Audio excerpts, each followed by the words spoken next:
Peço que os irmãos abram a Bíblia Sagrada, mais uma vez na carta de Tiago. Nós iremos ler no capítulo 4, a partir do versículo de número 13.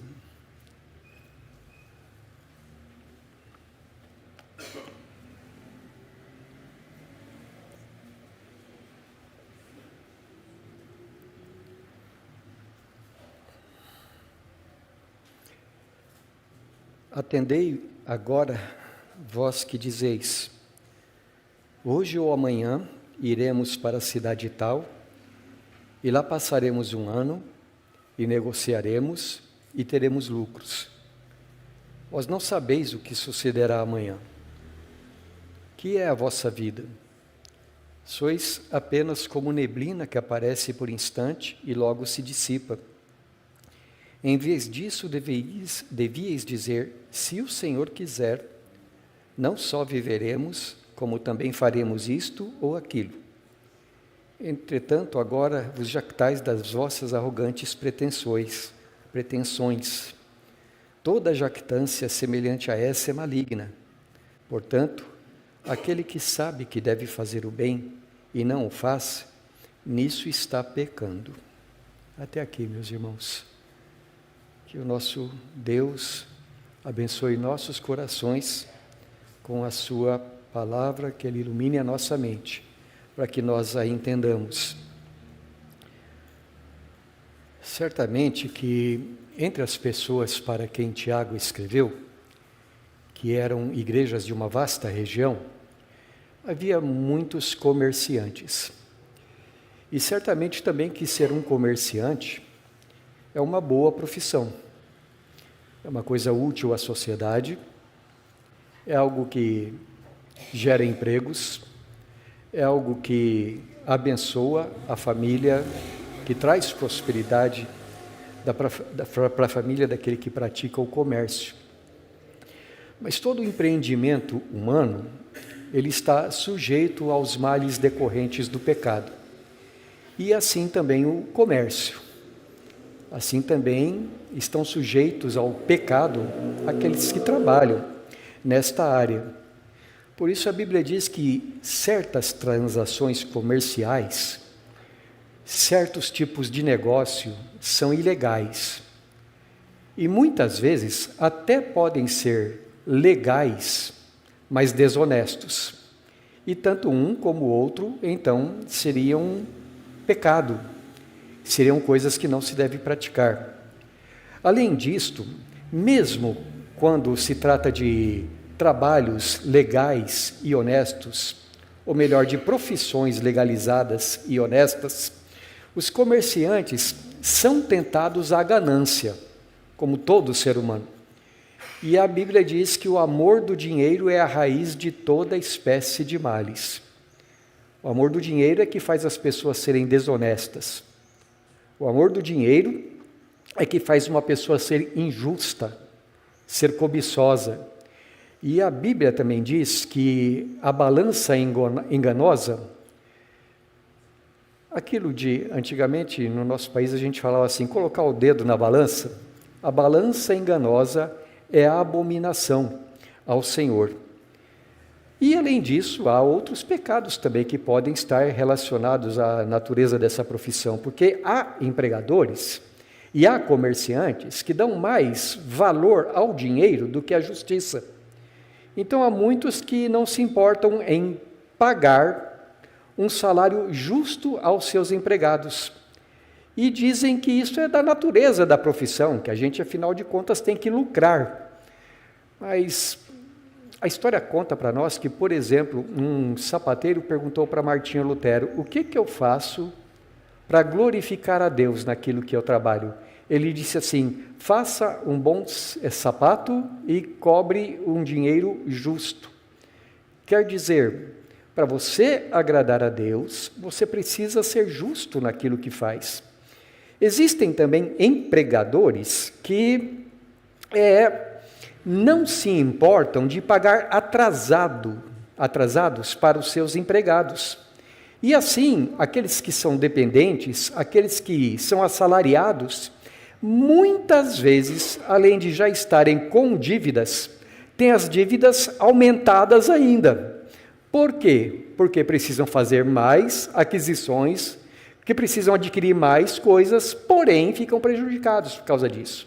E é claro, meus irmãos, a Bíblia diz também que não são só os empregadores ou só os comerciantes que agem com desonestidade muitas vezes. É claro que existem assalariados que também são desonestos.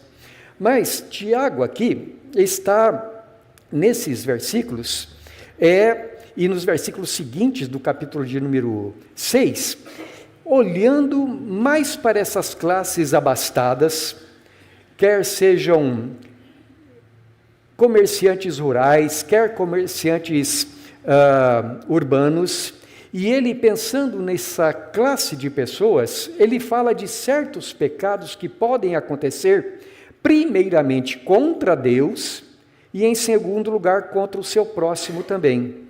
E Tiago aqui, então, ele precisa explicar, e ele faz questão de explicar, que se você é uma pessoa cuja esfera de vida agora não é mais o reino deste mundo, mas você é alguém que vira sob a esfera de ação do reino de Deus, então você precisa ter uma atitude diferente daqueles que ainda vivem de acordo com os princípios deste mundo.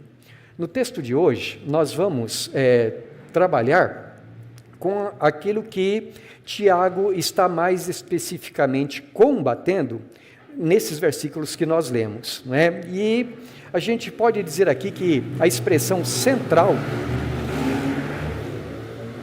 ou o pecado central que Tiago está combatendo, é o pecado das arrogantes pretensões, que isto é pecado diante de Deus. Então Tiago diz assim: atendei, prestem atenção agora, vocês que estão planejando e dizendo assim: hoje ou amanhã nós iremos para uma cidade tal, e lá nós passaremos um ano, e negociaremos, e teremos lucro.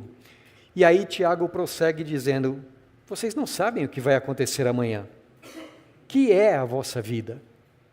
Vocês são apenas como uma neblina que cedo se dissipa, que aparece logo por um instante e logo desaparece. Em vez disso, vocês deviam dizer: se o Senhor quiser, não somente viveremos, mas também faremos isto ou aquilo. Agora, entretanto, vocês se jactam.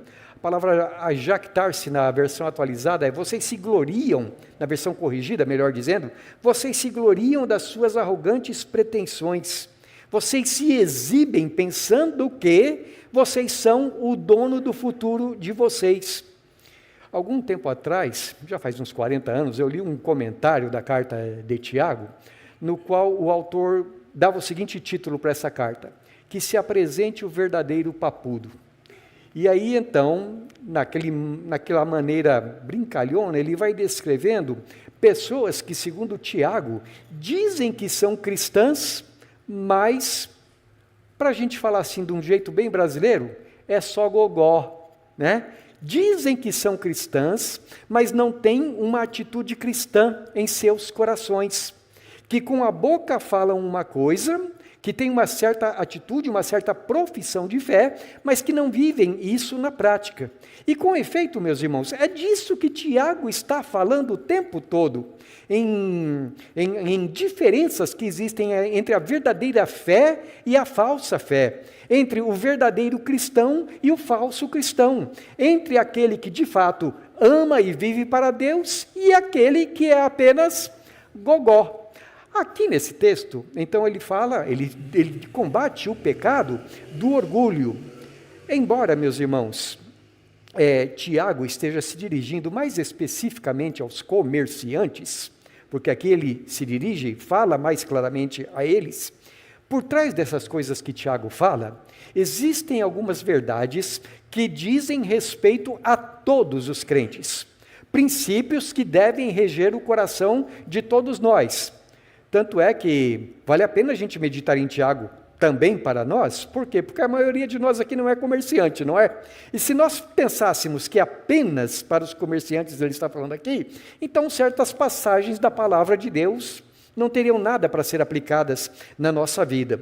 Mas eu gostaria então de destacar as coisas que estão sustentando a palavra de Tiago, não somente para os que estão envolvidos com o comércio, mas para todos os cristãos.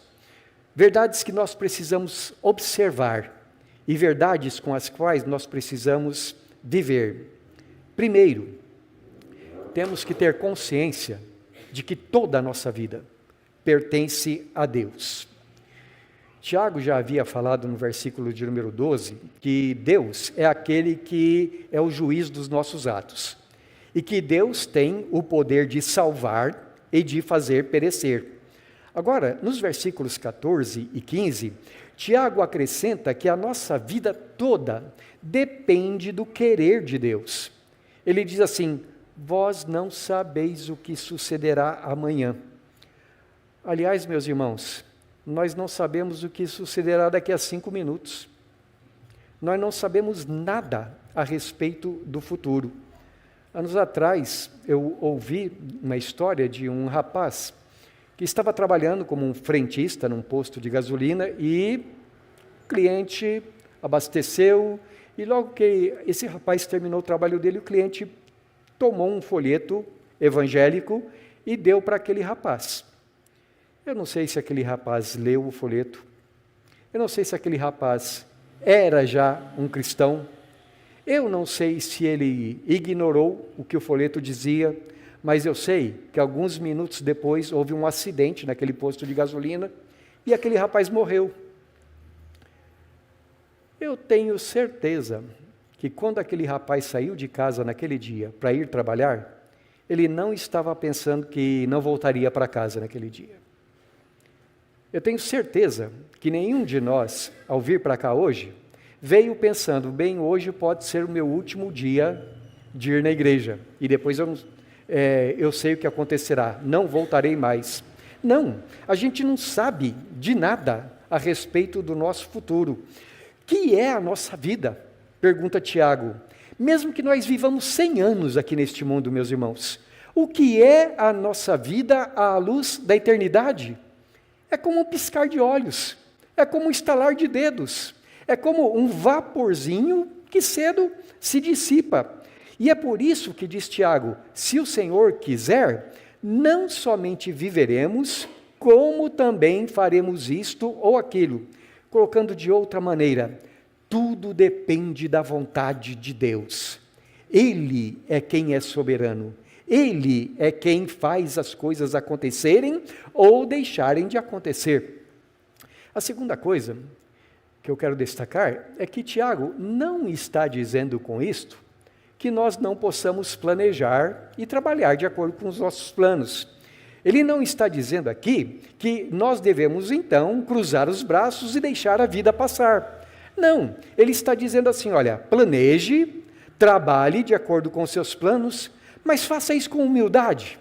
Diga assim, se Deus quiser, eu farei isto, farei aquilo. No livro de Provérbios, lá no capítulo 16, versículo 1, diz assim, o coração do homem pode fazer planos, mas a resposta certa vem dos lábios do Senhor. Quando nós falamos a respeito dessas duas coisas, planejar e trabalhar, nós estamos falando, meus irmãos, de uma das, ou de duas das capacidades mais lindas que Deus tem dado para nós. Uma delas é a capacidade de planejar e a outra de trabalhar. E por que eu digo que são lindas? Porque a Bíblia diz que o Deus a quem nós servimos e o Deus que nos criou a sua imagem e semelhança, Ele é dessa maneira. Por exemplo, quando nós lemos lá no texto de Gênesis, nós lemos Deus dizendo assim, agora façamos o homem conforme a nossa imagem e semelhança, e tenha ele domínio sobre todas as coisas. Então Deus, por assim dizer, combina a Santíssima Trindade, conversa entre si, e depois então Deus toma do pó da terra, e do pó da terra faz o homem, Quer dizer, primeiramente Deus planejou e depois ele colocou em ação aquilo que ele havia planejado. Deus, depois então, quando o homem já estava ali fazendo a obra que Deus havia ordenado a ele, diz assim: não é bom que o homem esteja só. Far-lhe-ei uma auxiliadora que esteja em pé de igualdade com ele. E aí então Deus forma a mulher. Quer dizer, antes de Deus fazer, Deus planeja. Deus, como a gente costuma cantar, Deus tem um plano em cada criatura. Todo o universo é resultado do plano de Deus. E todo o universo também é resultado do trabalho de Deus. Jesus falou assim: meu Pai trabalha até agora e eu trabalho também. Então, quando nós planejamos e nós trabalhamos, nisto nós estamos sendo semelhantes àquele que nos criou à sua imagem. Mas tem uma diferença, meus irmãos. A diferença é que Deus é infalível e nós não somos. A diferença é que Deus é todo-poderoso e nós não somos. A diferença é que Deus sabe o futuro e nós não sabemos. A diferença é que Deus planejou até quantos dias nós vamos viver neste mundo. Por outro lado, como disse o Senhor Jesus, por mais ansioso que alguém esteja, não consegue aumentar, acrescentar um côvado ao cumprimento da sua vida. Isto é, nós não temos o total controle de todas as coisas que acontecem. Eu acho muito ilustrativo nesse sentido, meus irmãos, aliás, em vários momentos na palavra de Deus, mas a atitude do apóstolo Paulo em relação aos planos que ele fazia, porque ele tinha muitos planos, e planos bons, planos para alcançar o evangelho no mundo inteiro. Eu gostaria de ler com vocês Romanos capítulo 15, versículo de número 32. Romanos 15, 32, Paulo está falando a respeito do desejo que ele tinha de pregar o evangelho na cidade de Roma, um desejo antigo já, que ele nutria em seu coração. Então ele diz assim no versículo 32, a fim de que, ao visitar-vos pela vontade de Deus, chegue à vossa presença com alegria e possa recriar-me convosco. Bom, se você olhar aí o contexto, desde o versículo 23, verá que o apóstolo Paulo, ele diz para a igreja de Roma que fazia tempo que ele gostaria de ir pregar lá. Mas qual era o plano dele? Primeiramente, ele estava levantando uma oferta para as igrejas pobres da Judéia, e quando ele levantasse essa oferta, ele iria a Jerusalém para entregar aquela oferta.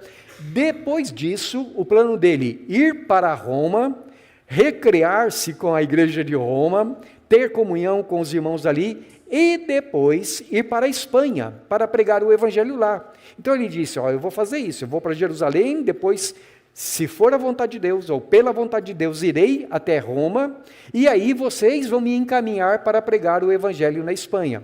E aí ele pede que os irmãos de Roma orem para que isso acontecesse, para que ele fosse livre de homens maus que havia na Judéia. Mas se você ler o livro de Atos, você verá que as coisas não aconteceram do jeito que Paulo planejou. Porque quando ele chegou em Jerusalém, ele foi preso. Depois de muito tempo na prisão em Jerusalém, ele foi para Cesareia, e lá ficou muito tempo preso também, e depois ele foi encaminhado para Roma, passou por tempestades e naufrágios até chegar em Roma, e quando ele chegou em Roma, o que aconteceu com ele? Ele foi preso de novo. E então, muito tempo depois, é que Paulo, pelo menos uns 2 anos depois, é que ele foi solto, e dali ele deve ter ido pregar o evangelho na Espanha. Mas, se você ler as cartas aos Tessalonicenses, a segunda carta aos Coríntios, Atos dos Apóstolos, você vai ver que não foi a única vez que Paulo disse, se Deus quiser. E as coisas não saíram como ele, Paulo, havia planejado.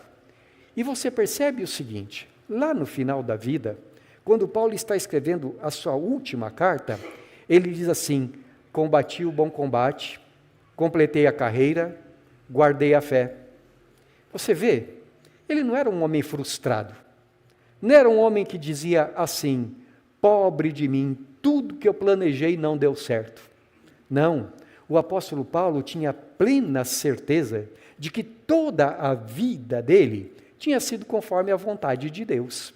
Então, é por isso que Tiago diz aqui, olha, planeje, trabalhe, mas planeje e trabalhe com humildade, dependendo de Deus, sabendo que Deus está no controle de todas as coisas na sua vida. Planeje e trabalhe sem vanglória, sem conversa fiada, sem ficar se vangloriando ou com vãs pretensões. Mas uma terceira coisa que eu quero destacar é que Tiago diz assim: faça as coisas conforme o coração de Deus. É claro que ele não usa essa expressão aqui, não é? Mas ele diz assim, você deve dizer, se Deus quiser, eu farei. E a segunda coisa que ele diz é, aquele que sabe que deve fazer o bem e não faz, nisso está pecando. Quando eu digo fazer o coração, de acordo com o coração de Deus, o que eu quero dizer é, faça conforme agrada a Deus. Trabalhe, planeje como agrada a Deus. Essa frase, se Deus quiser, ela pode ser interpretada, ou ela pode ter dois significados diferentes, conforme o contexto em que ela aparece. Por exemplo, o sentido que Tiago está dizendo aqui se refere àquilo que Deus planejou e aquilo que Deus está fazendo e que irá acontecer e nós não sabemos. Nós não sabemos os planos de Deus, né? Como diz Efésios capítulo 1, versículo 11, Deus está entronizado no céu e faz todas as coisas conforme o conselho da sua vontade. E tem muitas coisas que Deus planejou e está fazendo que não são da nossa alçada a saber. Por exemplo, aqui no nosso texto, a gente não sabe o que vai ser amanhã. Nós não conhecemos o nosso futuro. Tudo o que nós sabemos é que está nas mãos de Deus. Esta semana, enquanto eu preparava essa mensagem, eu fiquei pensando, né? Assim, eu estou aqui planejando o que eu vou falar, estou escrevendo o que eu vou falar, estou estudando, mas eu nem sei se eu vou realmente pregar isso no domingo. Eu não sei se estarei vivo no domingo. Eu não sei se acontecerá alguma coisa antes disto. Quando eu pedia a Deus que abençoasse as pessoas que aqui estão para ouvir hoje a pregação, eu imaginava todos os irmãos da igreja e pedia que todos viessem, mas Deus é quem sabe e Deus é quem determinou quem estaria aqui ouvindo. Nada do que eu planeje em última instância eu posso controlar. Nada na minha vida está fora da direção de Deus. Então, nesse sentido, por exemplo, assim, às vezes acontece alguma coisa que até nos entristece, a morte de alguém, por exemplo, e a gente diz assim, mas foi a vontade de Deus. E por que a gente fala isso? Porque nós sabemos que tudo acontece de acordo com os planos do Senhor. Mas há um outro sentido, meus irmãos, em que nós também usamos essa frase, a vontade de Deus. E aí, quando neste outro sentido nós falamos, não estamos falando a respeito de coisas que nós não sabemos, mas estamos falando daquelas coisas que estão claramente reveladas na palavra do Senhor, e que Deus diz que é o seu querer que nós vivamos de acordo com elas. Por exemplo, não importa se os nossos planos ou os nossos desejos aconteçam ou não, Deus deseja que façamos tudo com amor. Não é isso que está escrito na palavra de Deus? Fazei todas as coisas com amor. Então, se nós queremos fazer o que Deus quer, nós precisamos atentar para a sua palavra.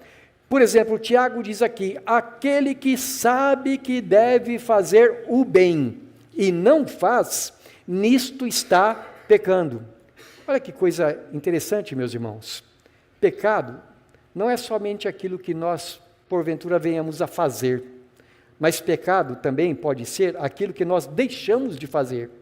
Se nós sabemos que uma coisa é errada, nós não devemos fazer. Mas se nós sabemos que uma coisa é certa e deixamos de fazer, então nisto, diz Tiago, também está cometendo o pecado. Agora vamos pensar um pouco. Suponhamos que uma pessoa, ela queira prosperar, e a palavra de Deus diz que prosperidade é uma coisa que vem do Senhor, mas essa pessoa, ela começa a pensar assim, olha, se eu fizesse negócio com fulano de tal, eu acho que ia me dar bem. E pensasse mais um pouquinho, disse assim, mas para eu me dar bem, eu vou usar aqui o nosso idioma português, eu preciso meio que passar a perna nele. E será que ele vai topar a parada? Aí essa pessoa ora, dizendo mais ou menos assim, Senhor, eu quero muito fazer um negócio com fulano de tal. Se for a tua vontade, então que dê tudo certo. Mas se não for a tua vontade, não deixa acontecer, Senhor. E lá por dentro, essa pessoa sabe que para dar tudo certo do jeito que ela quer, é passar a perna no outro. Você acha que uma oração dessa, Deus abençoa? Ou se uma pessoa diz assim, Senhor, eu queria tanto ocupar tal lugar na empresa, mas para isso acontecer, o outro precisa ser despedido. Ai, Senhor. Você acha que Deus abençoa uma oração dessa? Deus não, isso seria uma blasfêmia. Pedir a Deus algo para o meu bem que vai prejudicar a outro. Uma vez eu li um livro evangélico que dizia assim, em algum lugar no mundo tem um ímpio no emprego que é teu. Então ele ensinava a orar, né? Aqueles livrinhos da prosperidade, ele ensinava a orar para Deus abrir as portas lá. É claro que tinha que tirar o ímpio para isso. Irmãos, não é assim que a Bíblia nos ensina a viver. Ao contrário, em tudo que nós fazemos, seja como empregados, seja como empregadores, o princípio da honestidade, o princípio da justiça, o princípio da lealdade. Quando eu olho para a palavra de Deus, eu vejo na palavra de Deus as coisas que são claramente reveladas, que são a vontade dele para mim. Então, por exemplo, nós lemos aqui que nós não devemos ser vangloriosos. Então eu jamais posso dizer, cheguei chegando. Eu faço acontecerem as coisas. Eu sou o Senhor da história. Não, não é assim. A nossa vida precisa depender completamente de Deus. Nós lemos que devemos ser humildes, então está claramente revelado na Escritura. Nós lemos que devemos fazer o bem. Nós lemos que devemos ser corajosos, fortes, amistosos, sermos servos uns dos outros, trabalhadores, sábios, cordatos, temperantes. Então, há coisas nas quais nós não devemos apenas dizer, se Deus quiser, nós devemos fazer porque nós já sabemos que Deus quer. Nós devemos ser porque nós já sabemos que Deus quer. Há coisas que nós não sabemos, então nós não somos os senhores da história. Mas, ao mesmo tempo, nós sabemos que Deus quer que nós andemos na história que Ele determinou de forma semelhante a Ele, conforme Ele nos revelou em Cristo Jesus. Mas eu gostaria de encerrar com mais uma afirmação a respeito da vontade de Deus. E esta afirmação está lá no Evangelho de João, capítulo 6. Eu quero ler do versículo 37 ao versículo de número 40. Quem está falando neste texto, quem está falando essas palavras, é o Senhor Jesus. 6, de 37 a 40. E Jesus diz assim, todo aquele que o Pai me dá, esse virá a mim. E o que vem a mim, de nenhum modo, ou de modo nenhum, o lançarei fora. Prossegue, por favor, irmão, porque eu estou lendo lá. Porque eu desci do céu, não para fazer a minha própria vontade, e sim a vontade daquele que me enviou. E a vontade de quem me enviou é esta, que nenhum eu perca de todos os que me deu. Pelo contrário, eu o ressuscitarei no último dia. e o 40, de fato, a vontade de meu Pai é que todo homem que vir o Filho e nele crer, tenha a vida eterna, e eu o ressuscitarei no último dia. Eu acho que a vontade de Deus aqui está bem clara. É que você venha a Jesus, que você creia nele. E ele diz, todo aquele que vir a mim e crer em mim, é porque o Pai me trouxe. E todo aquele que vir e crer, tem a vida eterna. Eu o ressuscitarei no último dia. Amados, ser honesto no trabalho é necessário. Ser leal nos relacionamentos é necessário. Mas a coisa mais essencial que toda pessoa precisa fazer para andar conforme a vontade de Deus é crer em Jesus. É vir a Jesus. E se você vem a Jesus e crê nele, então a promessa de Jesus é essa. No último dia, o dia do juízo, você terá a vida eterna. Essa é a vontade do Pai para todo aquele que crê em Jesus. Assim, Tiago, nosso conservo em Jesus Cristo, ele nos ensina sobre um pouco mais da vontade de Deus para nós nesse mundo. A maneira como nós devemos viver para agradar ao Senhor. Quais as implicações disso aqui para nós? A primeira, como isso dá paz ao nosso coração. Saber que a nossa vida está nas mãos de Deus. Eu não sei o que vai acontecer amanhã, mas também não preciso saber, porque eu sei que a minha vida está nas mãos de Deus, que é sábio, bondoso, justo. Jesus disse assim, não ande ansioso pelo que vai acontecer amanhã, pelo que você vai comer, pelo que você vai beber, porque o Deus que cuida até dos passarinhos e das flores do campo, está cuidando da vida de você. Então, seja o que for que puder estar deixando o teu coração ansioso, coloca na mão do Pai, confia nele, e como diz o Salmo, o mais Ele fará.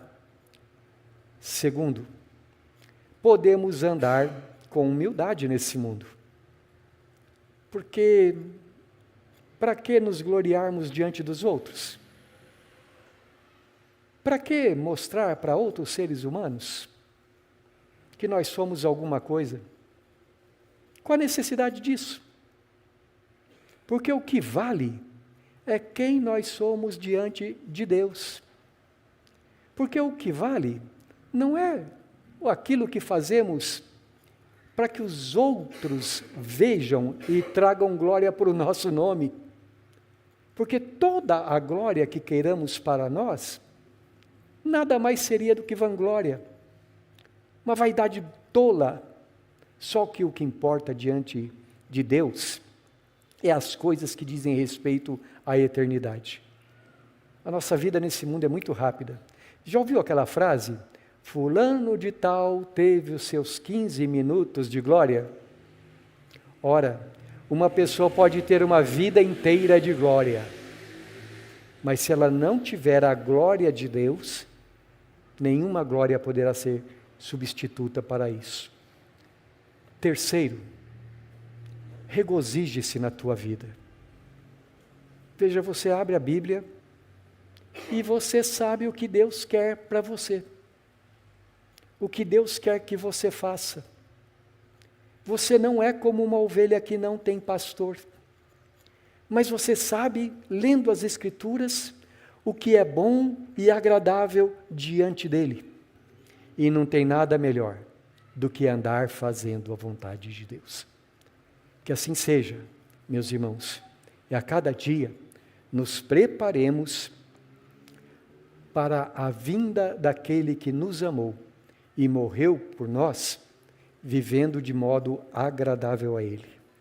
Louvemos a Deus pela revelação que Ele nos dá, da sua vontade para nós. Amém.